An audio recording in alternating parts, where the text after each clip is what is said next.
마태복음 8장 22절 말씀입니다.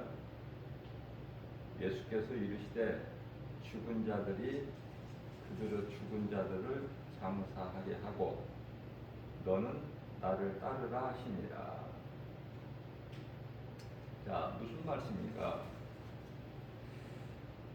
우리 예수님께는요, 몸이 살아있는데도 죽은 자라고 말씀하셔요. 영이 살아있는 자가 있고 이미 몸은 살아있으나 영이 죽어있는 자가 있다는 말씀이죠. 예수님께서는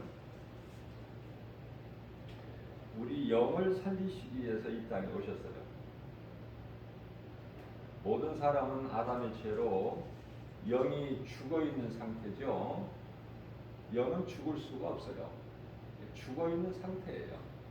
하나님을 알지 못하고 잊어버리고 마치 영혼이 없는 짐승같이 육신으로만 살아가는 것이죠.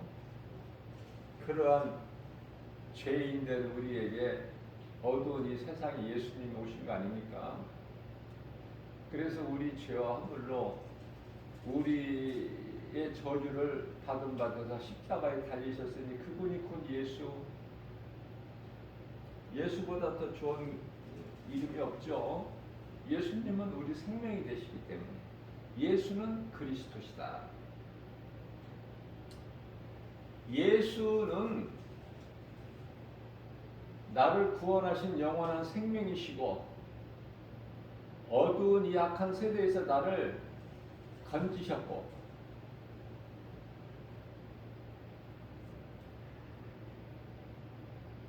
그 진리를 내 마음속에 잘 박힌 못과 같이 새겨야 돼요.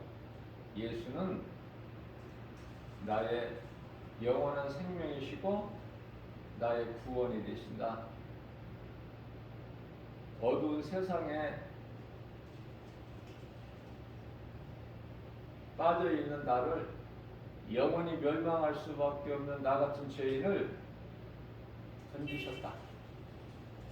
아들의 나라 생명의 나라로 옮기셨다. 이 진리를 마음에 새겨야 된다는 말이에요. 어떻게? 잘 박힌 못은 안 빠지죠? 잘 박힌 못과 같이 내 마음에 새겨야 돼요. 그래야 모든 일에 우리가 어떤 환경에서도 예수 이름 권세로 이기고 승리할 수가 있어요. 자, 이제 누구든지 예수 그리스도를 구주로 믿기만 하면 구원받죠. 이게 하나님의 은혜예요. 세상에는 예수 믿지 않는 불신자들 중에도 너무 좋은 사람들이 많아요. 저는 그런 것을 많이 깨닫게 되는데 인정도 있고 사랑도 있고 긍휼도 있고 그리스도인들보다 훨씬 더 행함이 있는 그러한 불신자들을 많이 보게 되죠.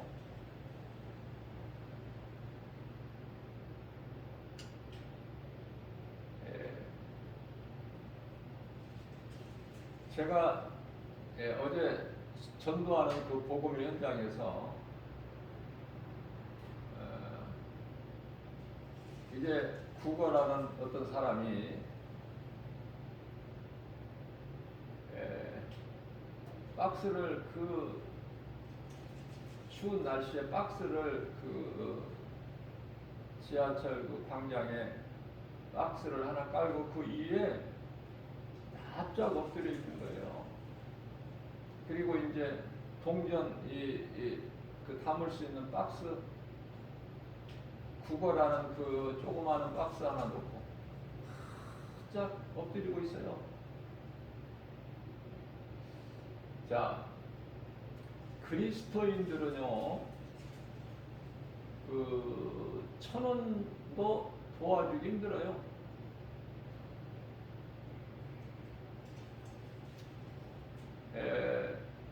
김바울 목사가 전하는 복음의 메시지는 받을지라도 그 구걸하는 그 사람에게 천원 도와주기가 어렵죠. 그런데요,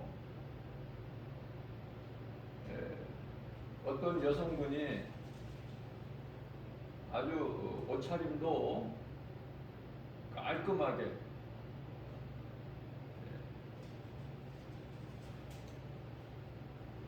입고 그런 여성분인데요,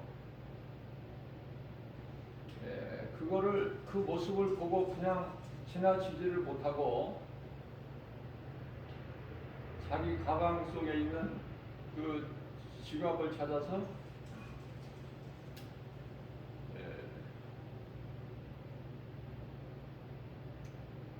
5,000원짜리를 제가 바로 옆에서 전도하니까 알 수 있죠. 5,000원짜리를 그냥 그 사람은 알 수가 없죠. 엎드려 있기 때문에 고개를 바닥에 대고 엎드려 있기 때문에 모르죠. 누가 얼마를 주는지. 그 사람 몸을 약간 이렇게 좀 이렇게 움직이면서 그 사람을 5,000원짜리를 주는 거예요. 그러니까 그 사람이 굉장히 고마워하죠.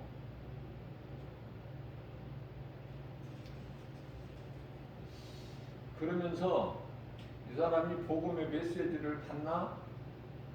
내 앞에 지나갈 때 주었는데 복음의 메시지는 전혀 상관이 없어요. 예수는 이와 같이 안 믿어도 자기가 가진 것으로 구걸하는 그 어려운 사람을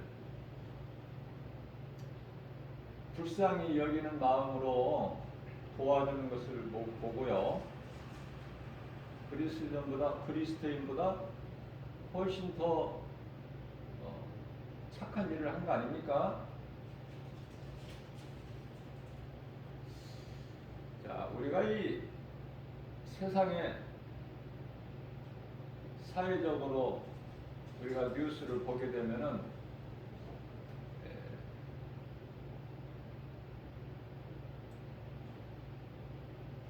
먹지도 않고 입지도 않으면서 그 어려운 환경 가운데서 열심히 정말 그 힘들게 일해서 모은 돈, 박스를 주셔서 모은 돈,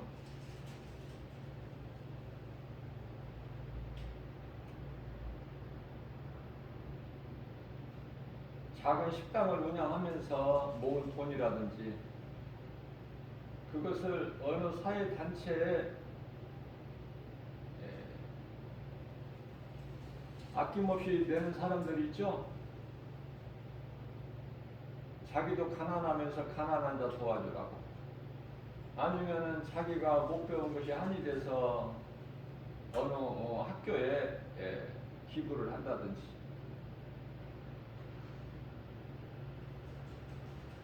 그 돈이 뭐 1,000만 원이 될 수도 있겠고 또 크게는 1억이 될 수도 있겠지만은 그런 뉴스를 우리가 쉽게 접할 수가 있지 않습니까? 자, 우리가 분명히 알아야 되는 거는요, 그것도 잘하는 짓이고 선한 행실이죠. 그러나 그러한 것으로 우리 영혼이 구원받고 천국 가는 거 아니에요. 그들이 몰라서. 무슨 말씀이냐면 우리가 구원받은 것은 하나님의 은혜죠. 죽기까지 우리를 사랑하신 예수 그리스도의 그 은혜예요. 아들 독생자를 아낌없이 우리를 위하여 십자가에 내어주신 하나님의 사랑,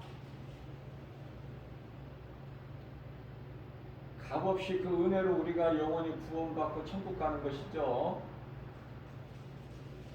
행위로는 의롭다함을 얻을 육체가 없어요. 갈라디아서 2장 16절 말씀에서. 율법으로는 의롭다함을 얻을 육체가 없나니, 뿐만 아니라 에베소서 2장 8절에서 9절 말씀을 보게 되면은 우리가 구원받은 것은 오직 하나님의 은혜요 행위로 난 것이 아니니 누구든지 자랑치 못하게 하려 하심이니라.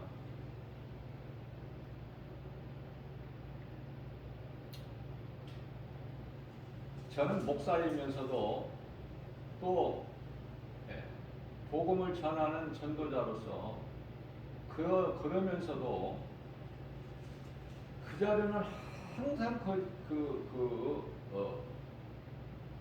구걸하는 사람이 있어요. 고정으로 항상 언제나 하루 종일 있는 건 아니고 좀 사람들이 많이 다니는 그 시간대에 맞춰서 꼭 있는데요. 저는 이제 이 전도를 한 군데에서만 복음을 전하는 것이 아니라 성령께서 감동 주신 여러 곳을 다니면서 복음의 현장을 삼고 복음 전하는데, 어제 같은 경우에 그곳에 가면은 동일하게 있어요. 제가 갈 때마다 1,000원이라도 이렇게 좀 도와주면 되는데 그것도 쉽지가 않아요. 부끄러울 때가 있어요. 목사로서도. 그저 한두 번 도와주고 그 이후에는 그냥 도와주지 않게 되더라고요. 그러나 분명한 것은 우리 예수님께서 갈라디아서 6장 10절 말씀에서 믿음의 가정을 도우라. 예수 그리스도를 믿는 가정이 어려운 가정들이 있어요. 그들을 먼저 도우라고 예수님 말씀하셨어요.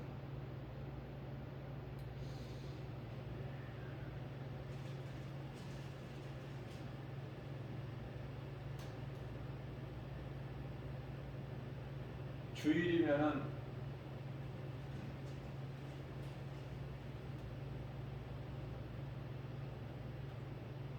육체가 건강하지 못하고 양 다리가 없으니까 걷지를 못하죠. 그래서 어디에서 살고 어디에서부터 오는지는 알 수는 없으나 주일 오후가 되면은 도봉산역에서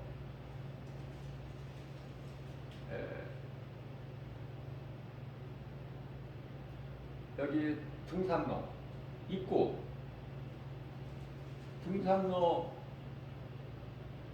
입구에 그 수많은 산행하는 등산객들 지나는 그 입구에서 찬송을 크게 틀고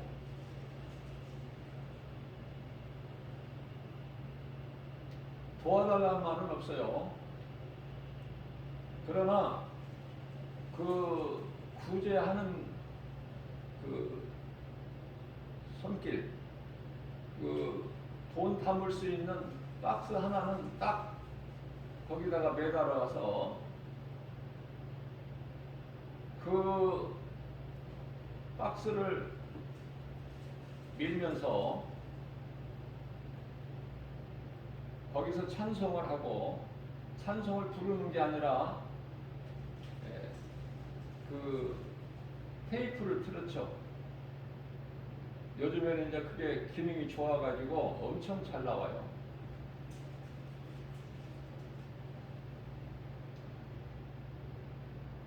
제가 이제 이 산책을 저는 좋아하는데요. 산책을 하는 가운데 산 속에서도 멀리서 들려오는 거예요. 쩌렁쩌렁하게. 찬송가가. 가사는 정확하게 들리지 않지만 찬송이야, 음이. 너무 좋죠. 그래서 이제 이렇게 산책하며 내려오면서 그 입구 쪽으로 이렇게 보니 내려오다 보면은 그 사람을 만나게 되는데요. 어떤 때는 또 못 만날 때도 있고 타임이 안 맞습니다.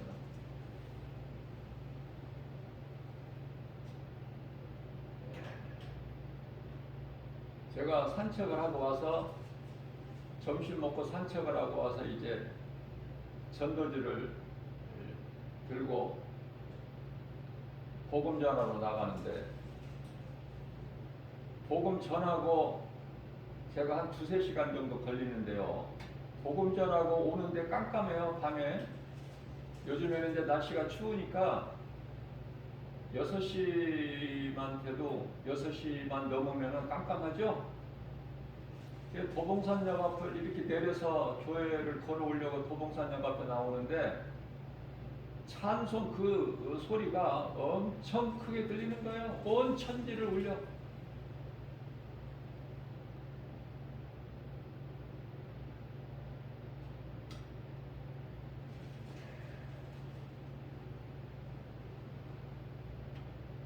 자, 뭐 조금 도와준다고 해서 그 사람에게 무슨 얼마나 그 도움이 되겠습니까? 걷지를 못하고 바닥을 기어서 땅 바닥을 기어서 움직이는 그런 상황 속에서 물질로 도운다고 얼마나 도움이 되겠어요.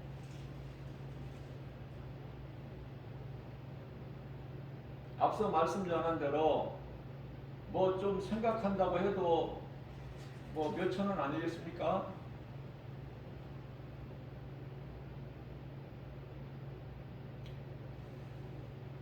예.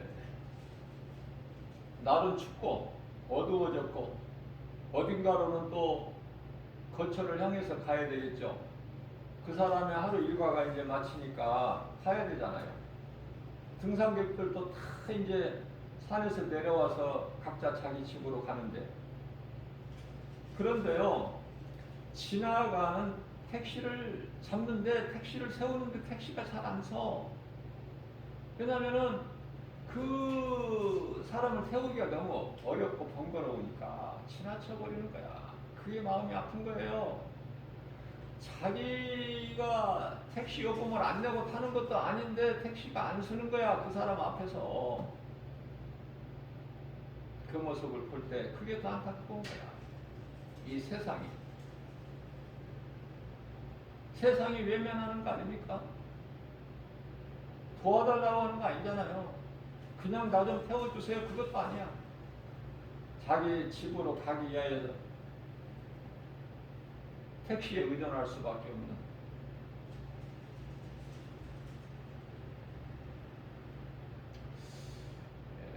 그런데 장애인들을 위하여 그 콜택시라는 차가 있는데 내가 그런 것을 그 이용하는 분들을 보게 되는데요. 근데 그 걷지 못하는 그분이 그것을 몰라서 그러는지 아무튼 택시들이 안 쓰니까 나를 춥고 안타깝더라.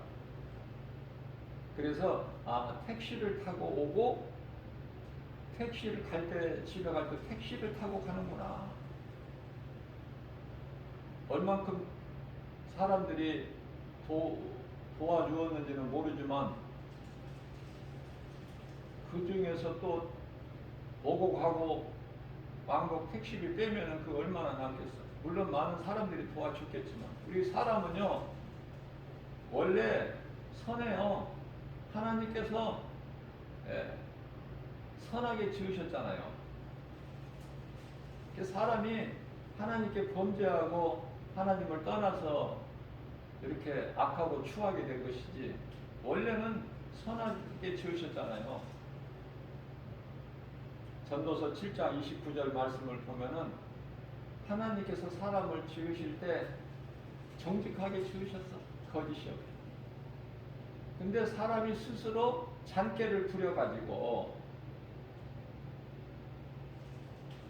하나님과 같이 눈이 밝아져서 하나님과 같이 된다는 그 뱀의 거짓말에 속았어요. 저는 어떻게 보면 사탄은 뭐 말할 것도 없이 나쁘지만은 하나님의 보좌를 넘보아있기 때문에 하나님의 보좌를 창조자 하나님의 그 보좌를 탐냈기 때문에 그건 말할 수 없죠. 모든 죄, 거짓이 거기에서 시작이 됐기 때문에. 그러나 아담도 지극히 나빠요. 아담도 잘한 것이 하나도 없어. 사탄에 비해서. 사탄보다 뭐 나은 게 있나요? 제가 볼 때는 똑같아. 범죄한 타락한 천사 루시파나 범죄한 인간 처음 사람 아담이나 똑같아요. 똑같은데 그건 내 생각이고 사람의 생각이고 하나님 생각은 달라. 이사야서 55장 8절. 나의 생각은 너희 생각과 다르다. 왜? 사람이라는 이 존재가 피조물인 이 인간이 하나님께서 귀하게 만드셨어요. 시편의 49편 20절에 존귀한 자로. 왜? 창세기서 1장 26절 27절 말씀을 보면은 하나님의 형상과 모양대로 남자와 여자를 만드시고, 물론 이제 여자는 아담의 갈비뼈로에서 만드셨지만 그것도 하나님의 형상이에요. 여자의 몸도 하나님의 형상이라고요. 창세기서 1장 27절 말씀. 그렇기 때문에 하나님은 사랑하지 아니하실 수가 없어요. 사랑. 하나님께서 낳으셨기 때문에. 하나님께서 만드셨잖아. 자, 우리가 예수님이 이 땅에 왜 오셨는가? 가난한 자를 좀 이렇게 가난의 문제를 해결해 주시고 또 병든 몸을 고치시고 이러시기 위해서 오신 게 아니에요. 우리 영혼을 구원하시기 위해서. 그러니까 가난한 자에게 먹는 문제를 해결해 주시고 병든 자에게 몸을 고치신 것도 사랑이지만은 영원히 멸망할 수밖에 없는, 지옥으로 들어갈 수밖에 없는 그러한 죄인된 우리를, 우리 영혼을 살리셔서 영이신 하나님과 예수님께서 살리신 영으로 우리가 저 천국에서 영원히 영생 복락을 누릴 수 있게 그 목적을 가지시고 이 땅에 오신 것을, 이 진리를 우리가 바르게 알아야 돼요. 예수 믿고 이 세상에서 우리가 몸으로 사는 동안에 잘 살기 위해서 예수 믿는 것이 아니라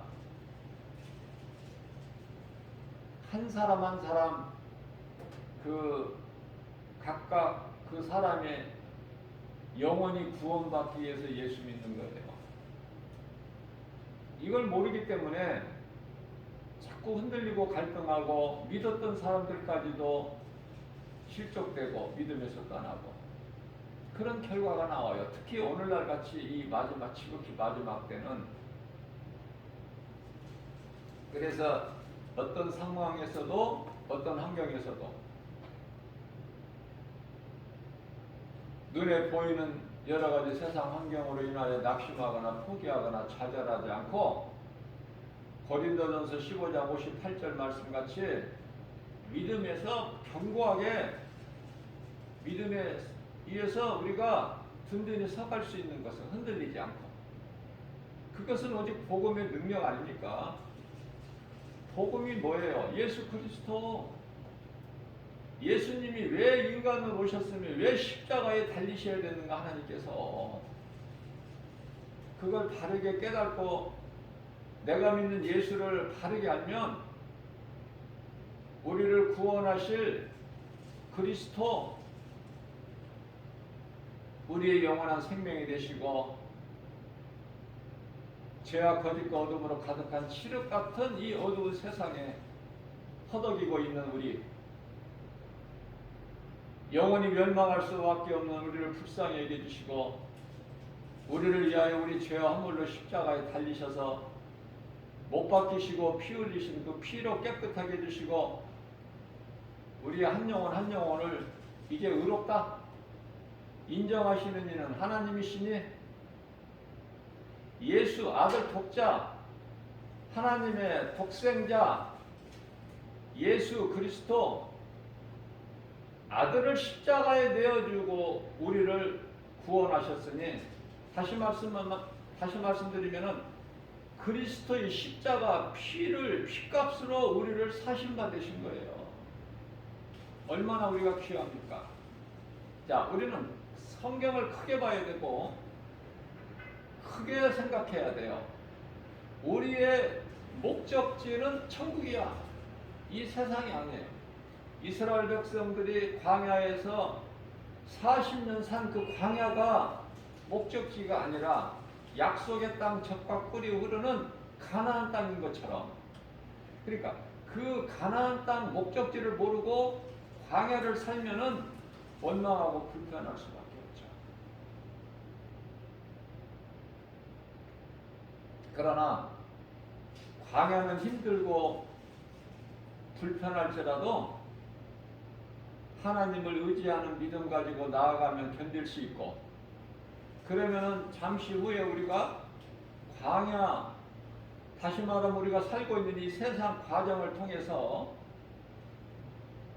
내가 연단되고 훈련이 되면은 약속의 땅 가나안 땅으로 들어갈 수 있는 이 소망이 있어야 돼요. 그래야 이 광야를 이길 수가 있어요. 이 악한 세상을 이길 수가 있다 그 말이에요. 무엇으로? 예수 그리스도가 나의 구주시라는 그 믿음으로. 디모데전서 요한일서 5장 4절이죠. 그 믿음 가지고 나가는 거예요. 든든히 서가는 거예요. 누가 뭐라고 해도 흔들리지 않고. 왜냐하면 내가 영원히 사는 생명을 얻는 것보다 더 중요한 것은 없잖아요. 생명에 대한 중요성을 분명하게 깨닫게 되는 것이죠. 그런데요, 우리가 살고 있는 이 세상에는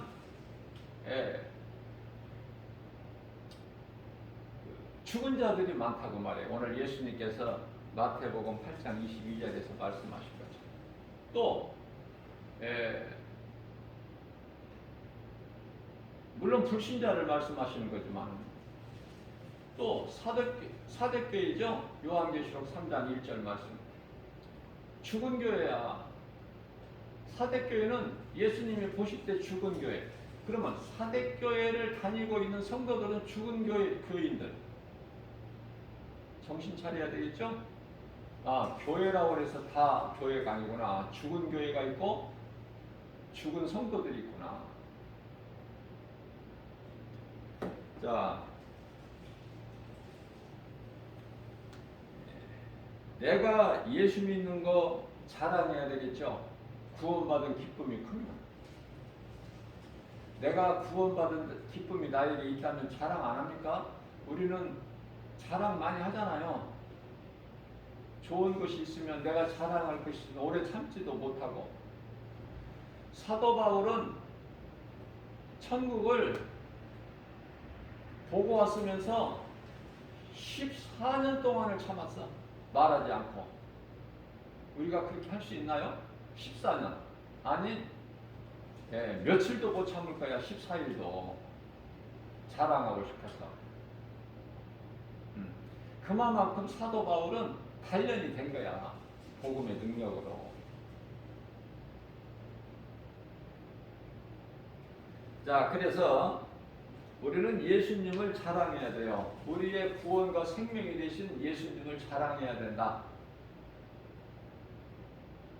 우리 예수님께서는 예수님을 자랑하는 자를 기뻐하셔요. 너무 간단하지 않습니까, 이거? 내가 믿는 예수를 자꾸 드러내야 된다니까.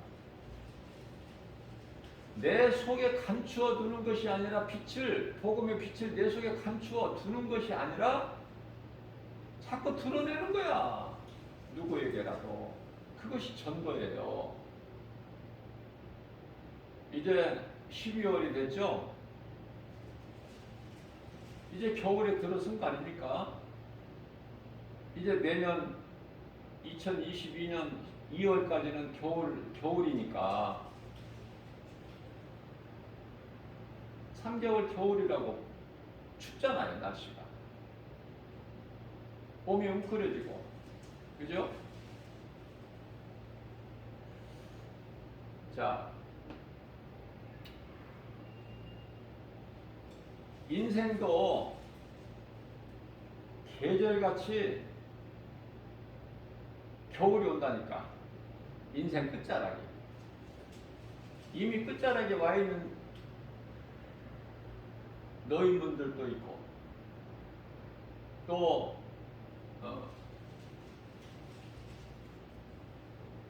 한참 열심히 일하고 살아갈 또 중장년층이 있고,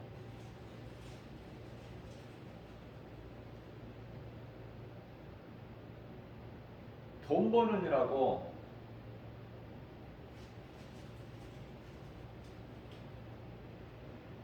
교회를 못 나오는 또 젊은 세대들 많죠. 근데 제가 생각할 때는 그래도 우리 부모 세대는 정말 예수 믿는 그리스도인들이 많았어요. 몇십 년 전만 해도.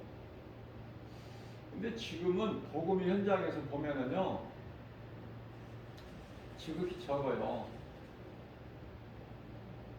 20, 30대에서 예수님을 믿는 그들의 수가 너무 적다는 것을 확연히 알 수가 있어요.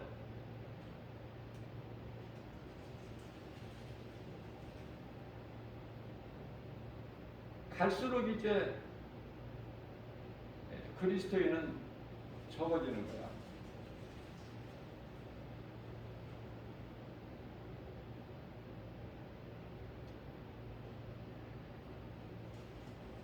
마지막 때를 살아가고 있어요. 아무리 이 마지막 때라고 강조를 해도 사람들이 깨달지를 못하고 믿지를 않으니까.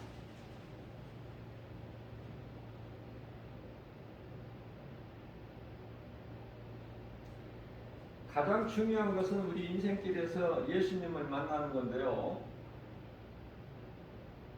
그래서 밭에 감추어진 보화를 발견하는 거잖아요. 예수님께서 비유로 말씀하신 것인데, 자, 내가 예수님을 만나려면 먼저 내가 죄인인 것을 회개를 해야 돼요. 내가 죄인인 걸 모르면 예수님이 내 곁에 와 있어도 2000년 전에 예수님이 인간으로 오셨어도 믿지를 않아. 그냥 사람으로만 본 거야. 기적을 행하는 선지자 같은 사람 중에 한 사람. 그래서 그 예수를 따르기만 하면 먹는 문제가 해결되고 아픈 몸이 치료가 되고 좋은 일이 있는 그 정도. 그러나 하늘로부터 내려오신 영원히 목마르지 않고 영원히 줄이지 않은 요한복음 6장 35절 말씀이죠. 생명의 떡이요 생수가 되신 예수님을 몰라. 구약 시대에 많은 선지자를 통해서 오실 메시아, 우리를 구원하실 자, 그분이 예수이신 걸 모른다니까요. 그냥 하나님을 보지를 못했다 말할 수가 없는 것이, 그래서 하나님께서 볼 수 있는 구약 시대 하나님을 본 사람이 없죠. 모세도 보지를 못했으니까. 자, 그러나 예수님이 이제 하나님이 예수 그리스도로 이 땅에 오셨어. 알 수 있도록, 만날 수 있도록. 믿었습니까? 겨우 그냥 12 제자들이나 믿고 그 제자들도 믿음이 없었어. 나중에 이제 십자가에 달리시고 부활 승천하심으로 인해서 아, 예수가 그리스도시구나 이제 비로소 깨달은 거지. 그 전까지는 믿음이 없었어요.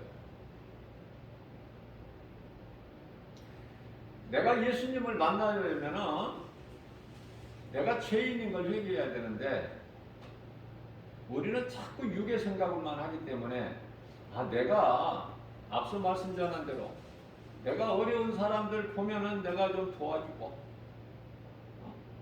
가난한 자 도와주고 남에게 내가 뭐 해를 끼치거나 손해나게 한다 난 전혀 없고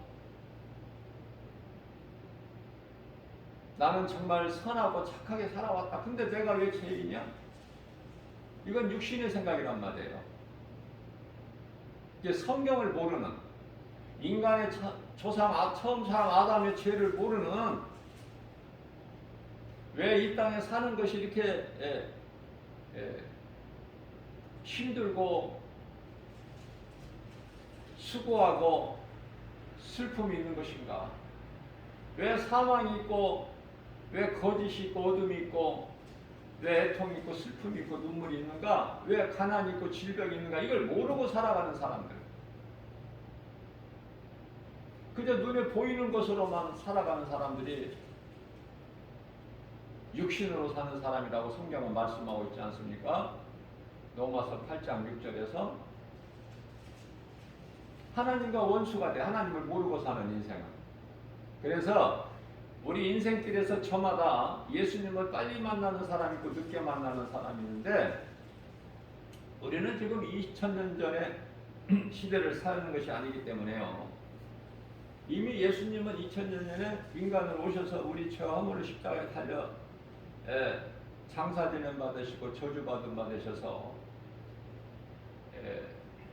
40일 동안 제자들에게 여러 번 보이시다가 이제 감람산에서 승천하셨지 않습니까? 그리고 이미 10일 만에 성령을 보내주시기로 약속한 성령을 보내주셨고 오늘날까지도 믿는 자 모두 각 사람에게 성령이 들어와 계셔요. 그러면 그 성령은 말씀으로 들어와 계시죠? 예수 피는 말씀이죠. 대적하는 원수 마귀 이길 수 있는 영적 무기도 하나님의 말씀이 전부예요. 그러면 말씀이 내 속에 들어오면은 그 사람 속에서 예수 향기가 나오는 거야. 그 사람 속에서 복음의 능력이 나오는 거예요. 그 사람 속에서 성령의 열매가 맺어지는 것이 나와.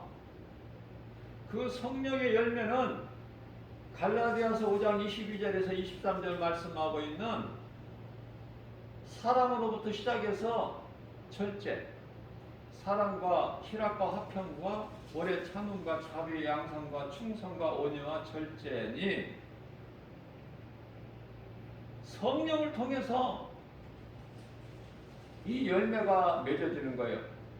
마태복음 7장 20절에서 예수님은 그날에 오셔서 너희의 열매를 보고 너희를 아신다고 하셨거든요. 그 열매가 중요한 거예요. 자, 우리가 돌아봐야 되는 거는 내가 정말 예수 믿고 성령 받고 내 속에서 내 인생길에서 성령의 열매가 맺어지고 있는가? 지극히 작을지라도 열매가 맺어지고 있는가? 왜? 생명을 가진 자는 열매가 있어요. 죽은 나무가 열매를 맺을 수 없음같이. 그죠? 그래서 하나님 말씀을 붙잡아야 돼요. 성경에서는 우리 예수님께서 내 말을 먹으라고 말씀하셔요. 자, 하나님의 말씀을 붙잡아야 돼요.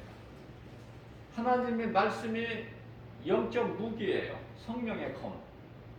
또 우리가 싸울 때 전쟁터에 나갈 때 우리가 입는 것이 갑옷이잖아요. 그 갑옷이 에베소서 6장 11절에 하나님의 전신 갑죠. 그 갑옷을 어떻게 우리가 입고 부장을 합니까? 하나님의 말씀이죠. 성령의 검을 가져야 싸우죠. 에베소서 6장 17절 말씀, 성령의 검, 이는 곧 하나님의 말씀이니 이렇게 말씀하고 있는 것입니다. 자, 마태복음 9장 12절 말씀을 보게 되면은 예수님께서 건강한 자에게는 의사가 쓸데없고 병든 자에게야 쓸데있느니라.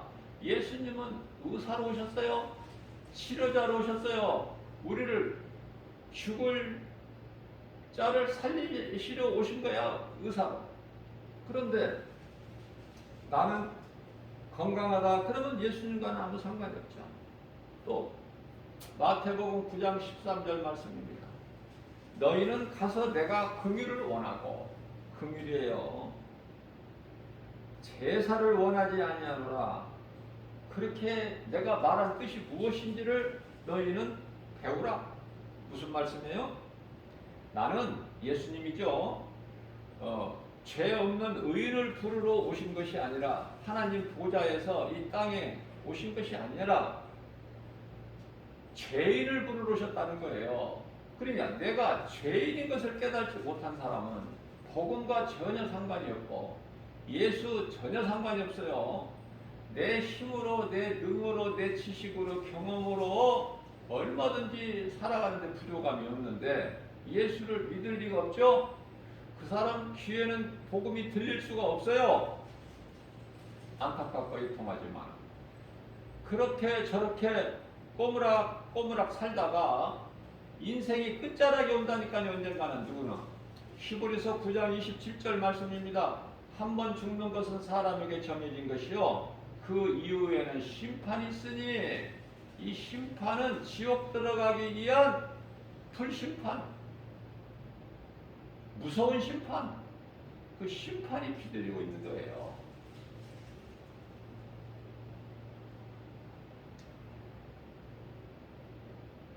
요한계시록 13장 8절 말씀입니다. 하나님의 어린 양의 생명책에 기록되지 않는 자는 다 짐승에게 경배하리라. 짐승에게 경배하리라. 요한계시록 그 6장인가요? 흰말 탄 자가 나오지 않습니까? 흰말 탄 자. 흰말 탄 자가 나오는데 이게 적그리스도거든요. 이기고 또 이기고 이기더라. 적그리스도 거짓 선지자. 자, 이들이 요한계시록 13장에 가면은 두 짐승이에요. 이게 두 짐승. 저걸 알면은 쉬운데 모르면은 패하는 거야. 그래서 예수님께서는 지는 자는 이기는 자의 종이 되리라 이렇게 말씀하셨어요. 그렇기 때문에 우리가 영원히 사는 생명을 얻는데 그 생명은 예수 그리스도시고 그리스도께서 말씀으로 우리 가운데 오시죠. 말씀이 우리에게 있잖아요. 말씀이 얼마나 소중한지는 더 강조할 나위가 없죠. 자꾸 말씀을 중요한 것을 강조하게 되면은 어떤 이들은 시기하고 질투하고 교만하다고까지 해요.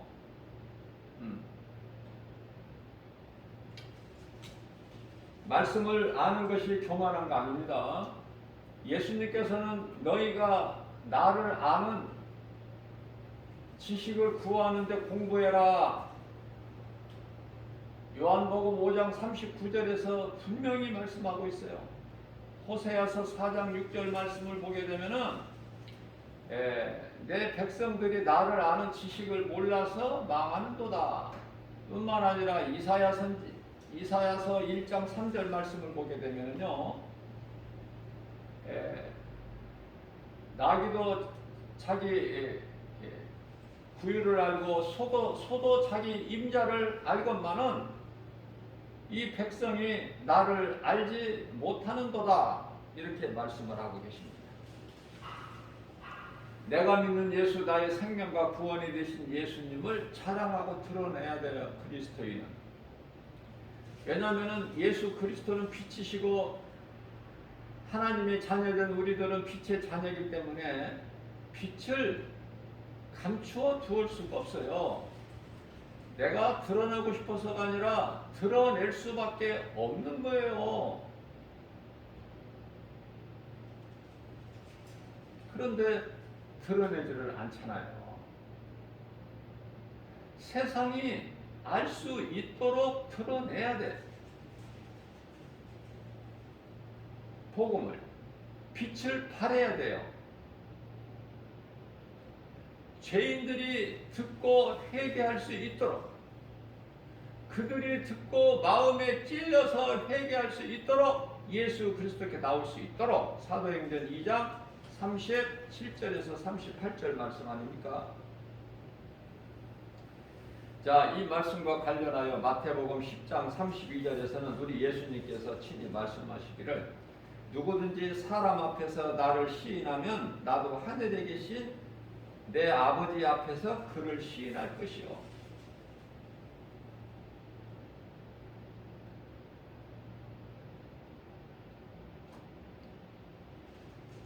그리스도인이라면요, 그리스도인을 알아볼 수 있어야 돼요. 근데 나만 그리스도인이다. 그리고 다른 사람 그리스도인인 걸 알지를 못하면 그건 정작 그리스도인이 아니에요. 반쪽짜리야. 저는 복음 현장에서요, 여러 곳을 다니면서 날마다 복음을 전하지만은, 어떤 때는 또 복음 현장에서 전혀 모르는 사람을 이렇게 만나게 되면은요, 저는 복음을 혼자 복음을 전하지만은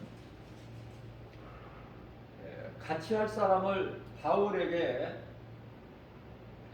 바나바 같이 이런 그 의로운 자를 좀 만나게 해주시면 좋은데 아직은 그 하나님께서 만나게 안 해주셨기 때문에 저 혼자 복음을 전하는데요.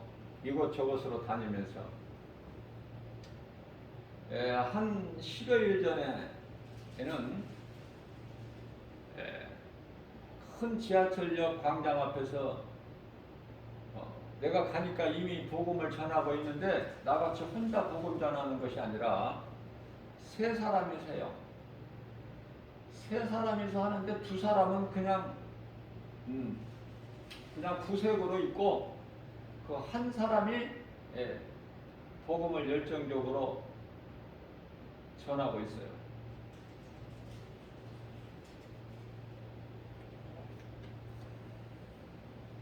그런데요, 제가 가까이 다가가기 전에 무슨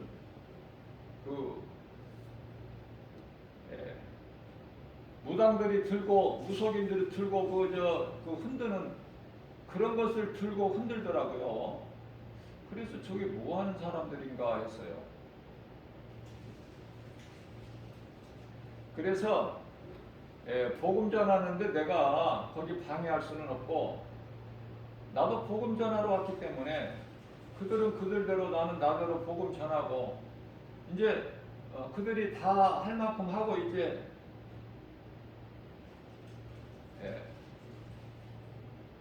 가려고 하는 거예요.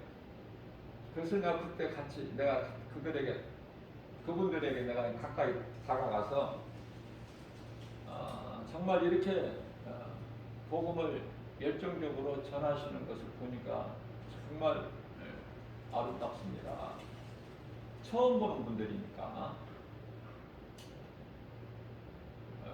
저는요, 저도 복음 전하는 전도자의 한 사람으로서 복음 전하는 분들 만나면 얼마나 기쁜지요.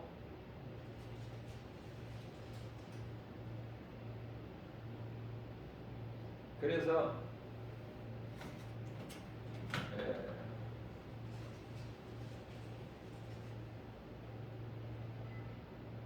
전도지 한 장 달라고 해서 줬어요. 거기에 내 전화번호가 있으니까 교회가 어디라는 것은 명시가 안 돼 있지만 전화번호는 있어요. 물론 신앙 상담도 할 수 있겠고, 그래서 전화번호를 남겨놓은 거죠. 또 함께할 동역자도 하나님이 또 붙여주실 수도 있겠고. 그런데 그거보다는 우선 좀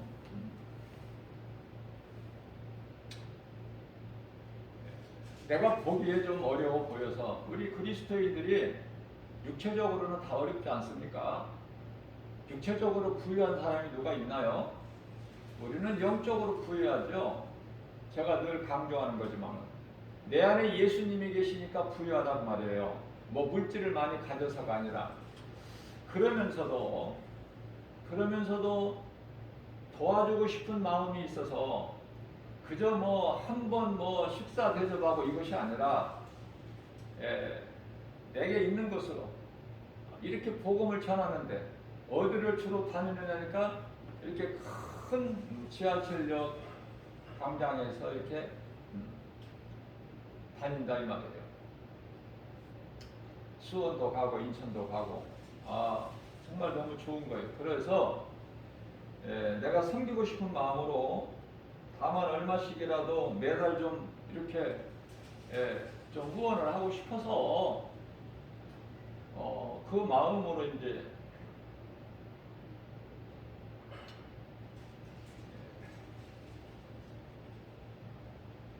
연락을 한번 달라고 그러면서 한 가지 내가 아쉬운 것을 이야기를 해줬어요.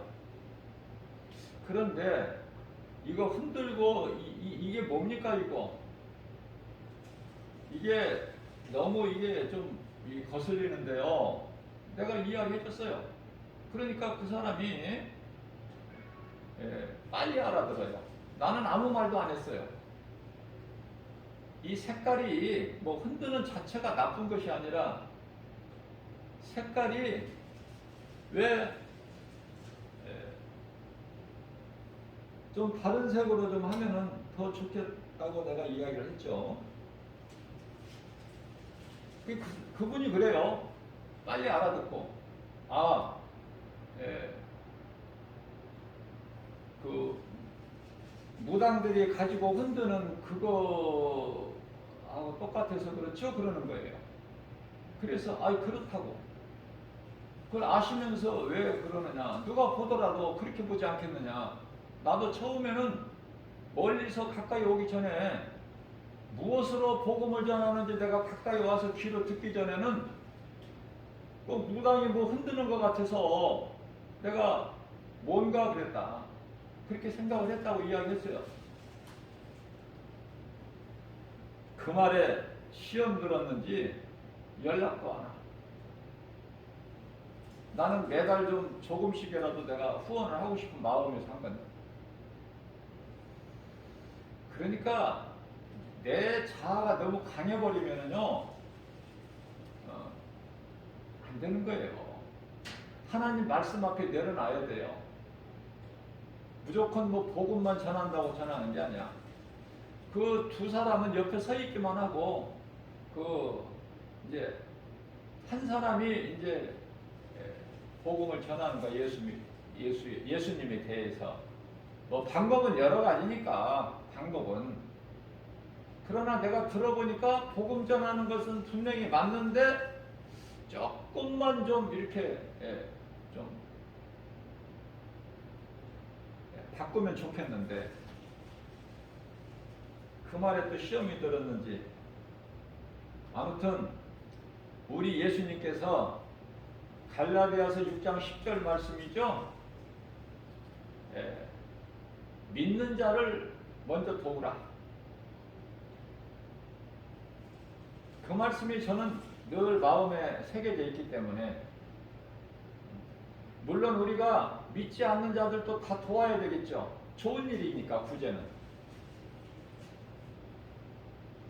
그러나 우리가 어떻게 바다에 있는 고기를 다 잡을 수 있습니까? 물고기를. 바다에 있는 물고기를. 이게 세상 아닙니까? 아니 가난한 자가 다니다 보면은 아직 가만히 뭐 집에서 직장에서 사업장에서 집에 이렇게만 다닌다면은 만날 수가 없겠지만은 이곳 저곳으로 날마다 복음 전하러 다니면 가난한 자가 뭐 한두 사람입니까? 예수님께서 세상 끝날까지 내가 부자와 가난한 자를 함께 두셨다고 하셨잖아요. 누가복음 16장에 나오는 부자와 거지 나사로, 그 거지만 거지냐 가난한 자냐 그 말이에요. 세상에 가난한 자가 많아요. 어떻게 다 도와줍니까? 그리스도인이. 그래서 우리 예수님께서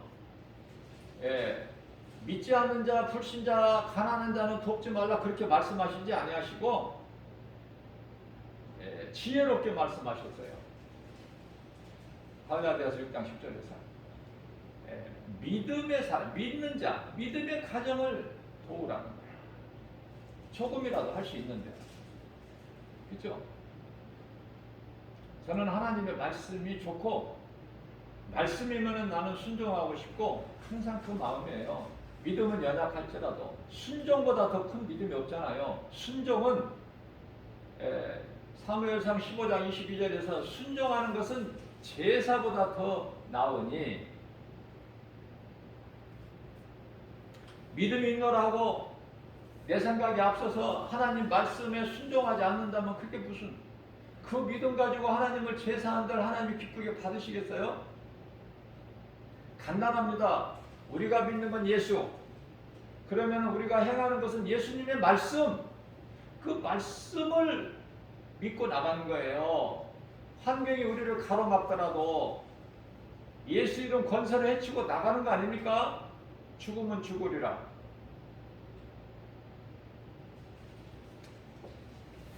마태복음 10장 33절입니다. 예수께서 누구든지 사람 앞에서 나를 부인하면 나도 하늘에 계신 내 아버지 앞에서 그를 부인하리라. 좀 복음을 전하면 전도지를 주게 되면 예수 믿으라고 전도지를 두게 되면은 좀 읽어볼 만한 사람, 좀 이렇게 힘 있는 사람, 그런 사람들이 좀 받으면 좋은데 힘이 없는 사람, 이거 집에 가지고 가서 잘 읽어보지도 못할 만한 분들이 받을 때 그래도 그 받는 그 손길이, 그 마음이 아름답지만은 저는 그런 것을 많이 깨닫게 돼요. 복음의 현장에 복음을 전하지 않은 사람은 깨달을 수 없는 많은 일들을 깨닫게 되는 것이죠. 사람 앞에서 나를 시인하라. 우리 예수님의 명령이고 해도 되고 안 해도 되고 아니라 사람 앞에서 나를 시인하라. 그러시면서 너희가 부끄럽고 창피해서 나를 시인하고 나를 믿는 것을 숨기고 감추고 빛을 드러내지 않는다면은 나도 내 아버지 앞에서 너를 모른다 부인할 거야. 마태복음 10장 33절 말씀입니다. 자, 큰 것을 바라보지 마세요. 큰 거 생각하지 마세요. 우리 예수님은 우리를 보고 크게 하라고 안 하셔요. 어떤 일을 막 크게 많이 하라 그런 말씀 안 하셔요. 중요한 것은 하느냐 안 하느냐. 예수님께서 광야에 있는 돌들, 광야는 우리가 살고 있는 오늘날 세상이죠. 세상에 있는 돌들에게 명령하여 아브라함 자손이 되게 하실 수가 있다고 말씀하셔요. 예수님이 40일 금식하실 때 이 사탄이 그걸 알고 예수님을 먹는 것으로 시험할 때 예수님이 시험 당하십니까? 안 받으셔요. 말씀의 능력으로 물리쳐 버리시잖아요. 사람이 떡으로만 살 것이 아니요 하나님의 입으로 나오는 거룩하신 말씀으로 산다. 마태복음 4장 4절 아닙니까? 일찍이 모세를 통하여 신명기서 8장 3절에서도 똑같은 말씀을 하고 있어요. 그렇기 때문에 우리 마음 중심을 보시는 것이지 믿는 자 수가 모자라서 아니 순교자 수가 모자라서 그게 아니에요. 능치 못함이 없으셔요.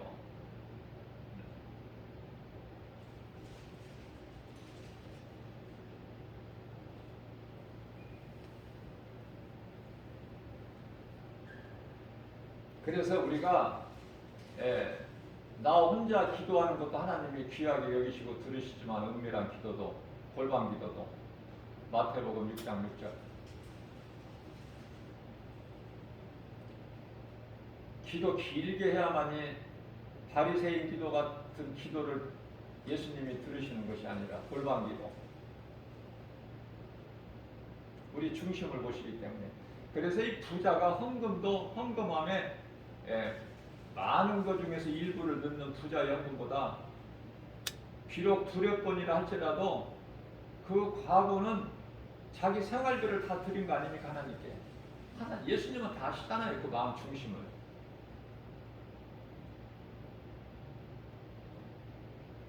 우리가 믿는 건 예수예요. 예수님이 받으시고 들으시고 그죠? 그 예수님 그 기뻐하신 뜻 중심으로만 나가면 되는데 많은 사람들이 안타깝게도 신앙생활을 못하고 종교생활을 해.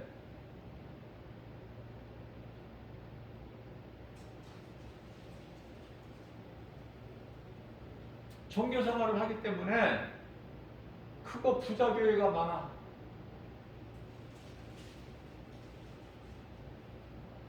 죽은 교회들이 많아요. 빌라델비아 교회는 지극히 작은 교회고 성도들도 몇 사람 안 되고 그러나 예수님이 기뻐하시는 그 뜻을 분별하고 믿음으로 모든 환경을 이겨나가죠. 예수님께로부터 칭찬만 받죠.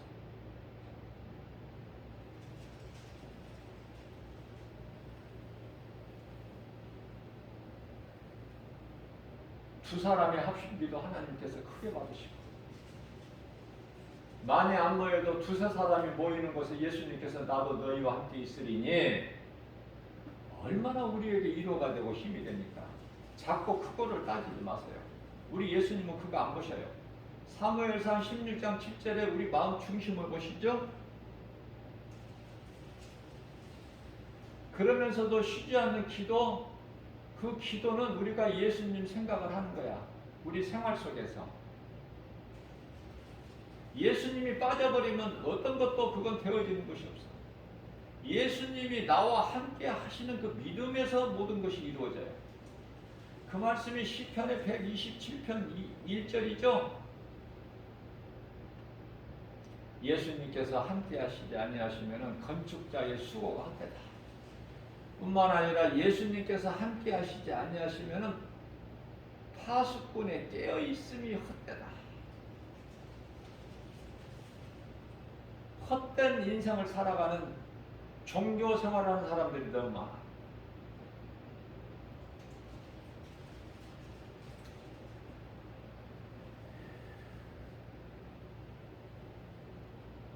제가 늘 말씀 중요성을 강조하고 성령의 중요성을 강조해요.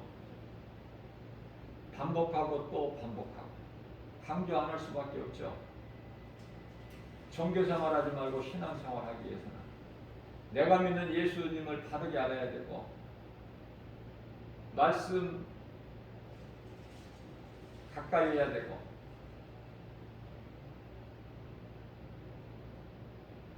그래야 그 믿음의 행함이 따르기 때문에 그래야 그 속에서 성령의 열매가 맺어지기 때문에 성령을 받지 못하고 종교생활하는 사람이 성령의 열매를 어떻게 맺습니까?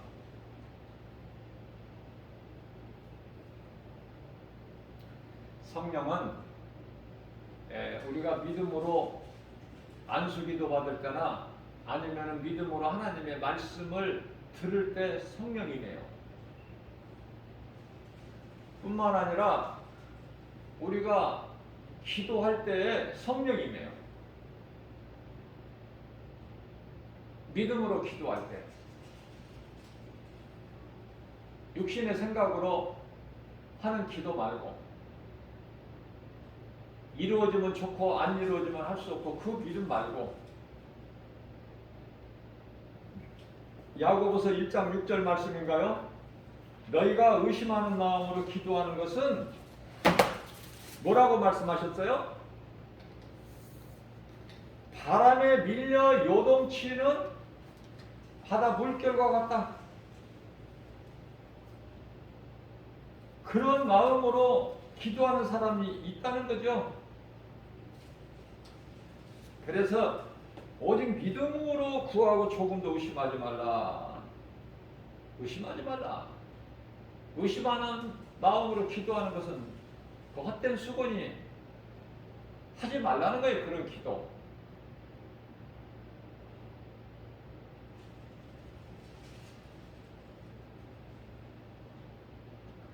예수님 말씀을 믿고 그대로 따르면 돼요. 그런 기도는 하지 마라. 자, 우리가 기도를 이야기를 하다 보면은 항상 바리새인의 기도하고 또 예수님이 기쁘게 받으시는 세리의 기도가 또 우리가 비유가 안 될 수가 없죠. 세리는 길게 기도 안 했어요. 모양이나 어떤 꾸밈이나 포장이 없어요. 내가 죄인인 걸 깨닫고 나는 죄인이라 감히 하늘을 우러러보지도 못하고 내 가슴을 치면서 나는 죄인이로소이다. 이 죄인을 불쌍히 여겨 주옵소서. 기도할 때 항상 세리의 기도를 생각해야 돼요. 저와 여러분들은 이 복음의 메시지를 듣는 모든 분들, 저는 그렇게 가르쳐 드리고 싶어요. 뭐 대단하고 크고 뭐 어려운 것을 가르쳐 드리는 것이 아니라 우리 예수님 말씀은 다 쉬워. 깨달지를 못해서 그렇지. 왜 깨달지를 못해서 그래요? 진정한 회개가 없기 때문에. 그래서 그 속에 믿음이 없어. 그래서 종교생활이야. 많은 사람들이.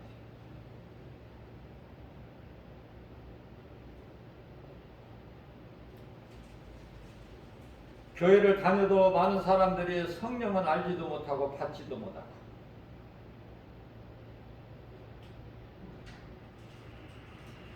성령은 회개한 자가 믿음으로 기도하고 말씀 들을 때 성령이 임하는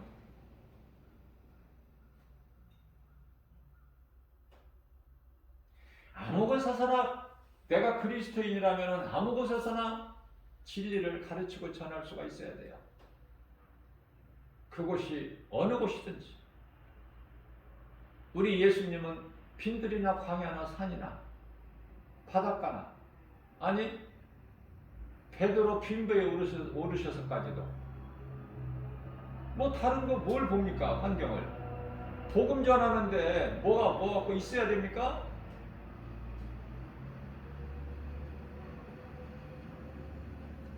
자, 이와 같이 복음이 선포되면 예수님의 말씀이 선포되면은 듣고 순종하는 자가 돼야 된다. 이런 저런 핑계 대지 말고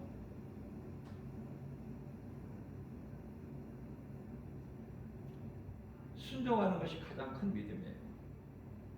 순종하기만 하면 베드로의 빈배 뿐만 아니라 이웃의 빈배까지도 차고 넘쳐나는 역사가 나타나죠. 오늘 또 새벽을 깨워서 말씀을 주셨는데요. 믿음으로 얼만큼 믿음으로 받아들이느냐. 데살로니가전서 2장 13절 말씀, 하나님의 말씀을 들을 때 주의 음성으로 들을 수 있어야 돼요. 우리 마음같이. 귀신이 자꾸 틈타지 못하도록. 믿는 자에게는 귀신이 틈타지를 못해요. 의심하는 자에게 틈을 타. 그래서 귀신은 꼭 의심하는 자의 그 귀를 붙잡고 자꾸 이렇게 허물만 자꾸 드러내는 거예요. 그냥 믿음으로 받아들이면 돼. 하나님의 말씀이면은 내가 먹어버려야 돼. 그래야 내 속에서 복음의 능력이 나와요. 이게 성령의 역사야. 성령의 감동. 성령의 감동 주셔야지 모든 것을 행하고 하나님이 기뻐하시는 뜻 가운데로 우리가 나갈 수가 있죠. 그 속에서 열매가 맺어져요.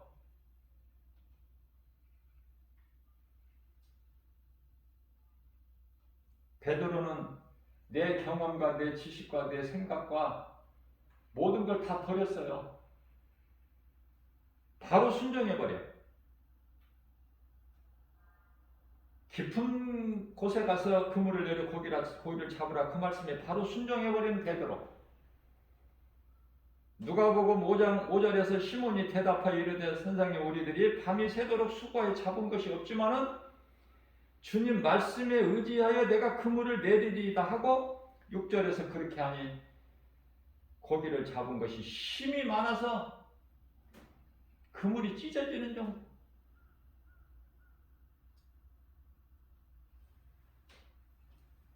왜 이런 말씀을 오늘 우리에게 주셨는가? 우리가 믿음으로 산다 하면서도 정말 하나님 앞에 부끄럽고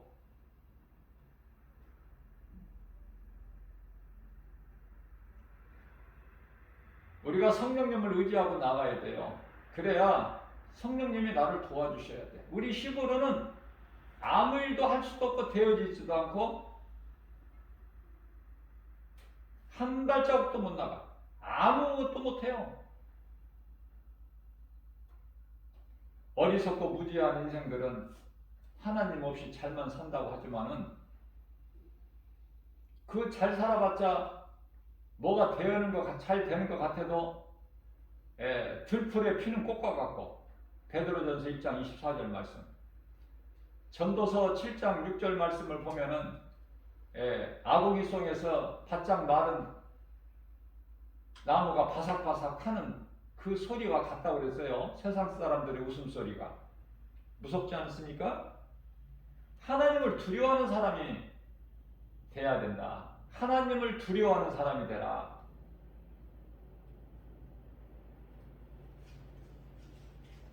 사람을 두려워하지 말고 몸만 죽이는 자를 두려워하지 말고 몸과 영혼을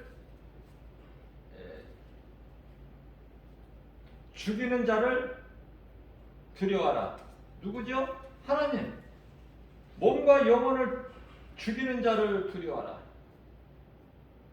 몸만 죽이는 자를 두려워하지 말고. 그러면 이 말씀을 또 잘못 이해를 하면은 그러면은 마귀는 아무나 그냥 몸은 죽일 수가 있겠네? 그렇지가 않아요. 그러한 자들을 위해서 예수님께서 마태복음 6장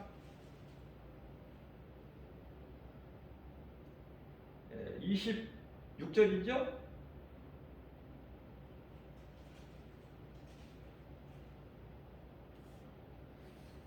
공중의 새 창고에 들이지도 않고 심지도 않고 그래도 하나님께서 돌보신다는 거예요.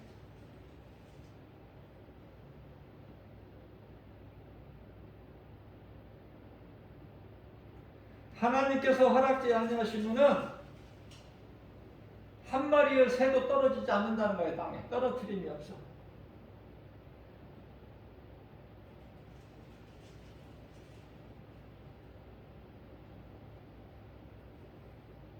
그래서 염려하지 말라는 거예요. 하나님은 능치 못함이 없으신 전능하신 창조주.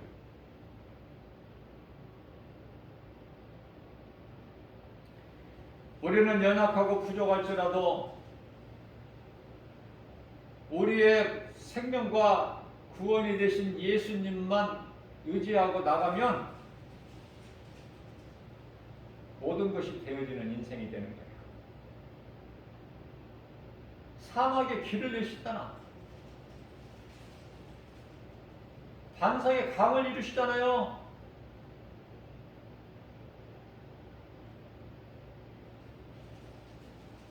구름기둥 불기둥으로 우리를 지키시고 보호하시고 인도하시고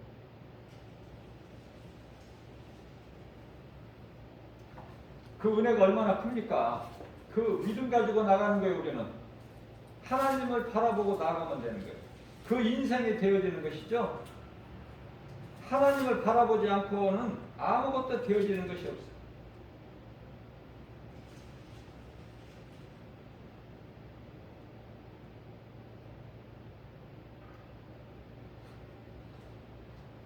주님 말씀하여 주옵소서. 내게 말씀하여 주옵소서. 내가 듣겠나이다.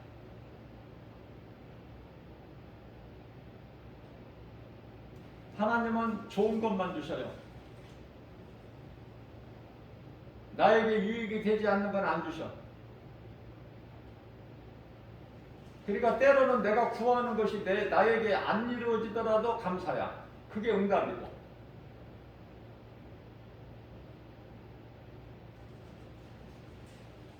우리는 어때요? 생각할 때 내가 구하는 것이 다 이루어져야 내가 믿음이 있다 생각하죠?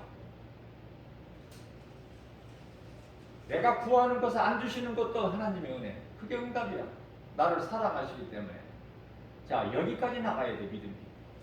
그러면 데살로니가전서 5장 18절 말씀이죠. 범사에 감사하게 되는 거예요. 모든 일에. 어떤 믿음으로 나가요? 나는 연약해서 아무것도 할 수 없으나 우리 주님이 하시면 됩니다. 주여 역사하여 주옵소서. 주님 의지합니다. 이 믿음. 억지로 되어지는 것은 아무것도 없어요. 내가 하나님의 뜻을 기뻐하실 뜻을 구하고 그러면은 우리 마음속에 믿는 자 마음속에 하나님 기뻐하실 뜻을 우리 가운데 소원으로 두게 하시고 그것을 또한 행하게 하시는 내가 아니라 성령이시니 빌립보서 2장 13절 말씀이죠. 성령께서 행하게 하시는 거야. 그 하나님 기뻐하신 뜻을 우리 가운데 소원으로 두게 하시고 그것을 또 행하게 하시는 성령이시니 모든 것이 감사죠. 내가 한 것이 뭐가 있어요? 나라는 것을 내려놔버려야 돼. 날마다 십자가에 못 박아야 돼. 고린도전서 15장 31절. 성령을 따라 살아야 돼요. 그래야 더러운 육체의 소욕이 나오지를 못해. 속에서 죄의 쓴뿌리에서. 갈라디아서 5장 16절 말씀. 이러한 믿음 가지고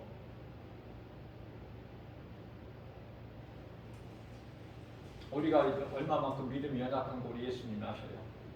육체도 연약해요. 그러나 마태복음 8장 17절에서 우리 연약한 다 질병까지도 예수님이 짊어지셨다고 그랬죠. 아직 맡기지 못한 모든 무거운 짐 마태복음 11장 28절에서 수고하고 무거운 짐진 자들아 왜 아직도 깨달지를 못하고 네가 그 무거운 짐을 지고 그렇게 힘들게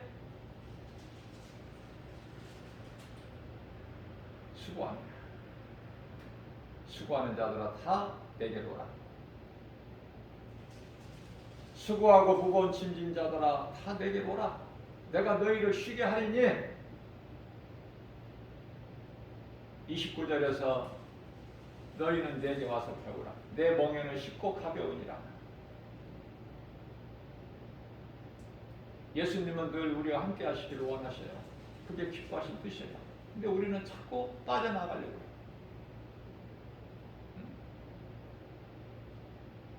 예수님이 나와 함께 하실 때 되어지는 인생이 되는데 예수님 구속이 싫은 거야. 그게 이제 누가복음 15장에 나오는 탕자.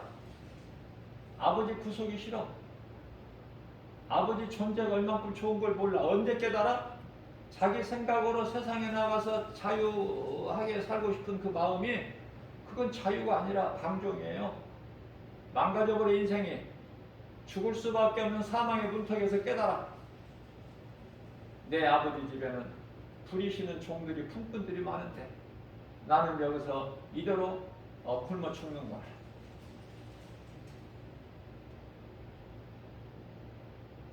내 아버지 집에 돌아가서 나는 아버지의 아들이라 칭함을 얻기 어려우니 아버지가 부리시는 품꾼의 하나로 나를 받아주소서. 그 얼마나 아버지가 마음이 기쁘시고 얼마나 좋으시겠어요. 그 아버지가 하나님 아닙니까? 예수님이 비유로 말씀하셨을 뿐이지 하나님이에요.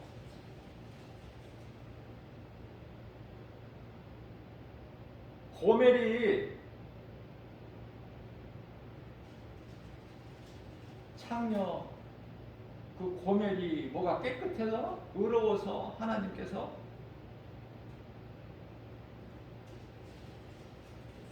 아내 삼으셨어요? 그 남편이 되신다고 하셨어요 하나님께서? 에레미야서 31장 32절에서 결코 그렇지가 않아요. 우리는 더럽고 추하고 물론은 씻을 수가 없는 그러한 고멜 같은 자,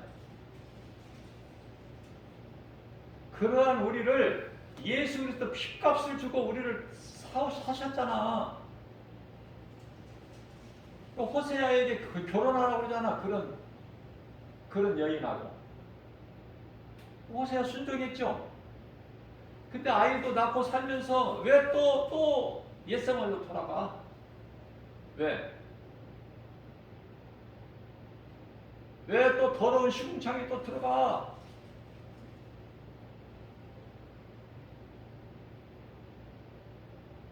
그러한 자를 또 사오라고. 대단하셔 하나님도. 또 사오라고 말씀하시니까 또 사와서 이제 더 망신 차이가 된 거야 전에보다. 사왔어요. 하나님께서 호세아 선지자에게 말씀하십니다. 내가 네 마음을 잘 아노라.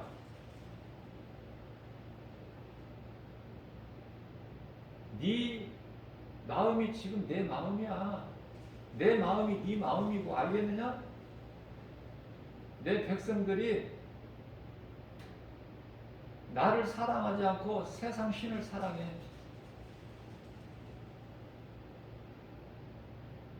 남편이 나를 사랑하지 않고 이방 신들을 남편으로 사랑하고 섬기고 의지하고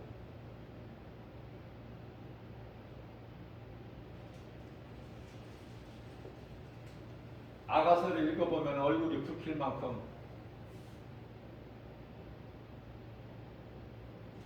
그런 말씀들이 묘사가 되어 있어요. 하나님과의 사랑이에요. 그게 술람미 여인과 솔로몬이 아니라 하나님과 우리의 사랑이에요. 우리 향하신 하나님 사랑. 얼마나 보기도 아까울 만큼 우리를 귀하게 여기시고 사랑하시고 우리가 그 사랑을 어떻게 합니까? 감히 피조물이.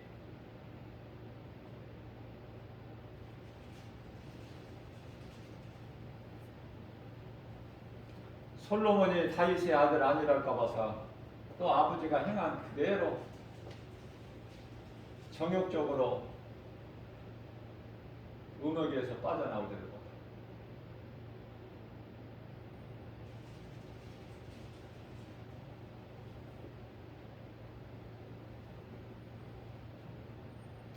그러나 그런 솔로몬을 하나님이 또 회개하는 솔로몬을 용서하시고 전무후무한 복을 누리게 하셨습니다. 다윗에게 약속한 걸 다 지키시잖아. 하나님이 약속하신 말씀은 그대로 이루어진다. 그 약속을 믿고 나아가는 언약 백성이 되는 거예요. 저와 여러분들이 복음의 메시지를 듣는 모든 분들 든든한 소망을 가지고 예수 이름 권세를 가지고 하나님의 자녀된 권세를 가지고 빛이신 예수 그리스도의 자녀, 빛의 자녀 부유하고 어느 것에도 매일 수가 없는 그 누구도 흔들 수가 없는 아름다운 그리스도인으로서 그 향기를 날리면서 오늘 또 죄와 거짓과 어둠으로 가득한 광야 같은 인생길 모든 일에 성령의 도우심과 인도하심으로 승리하고 나가는 저와 여러분들 되시기를 주님의 이름으로 축복합니다.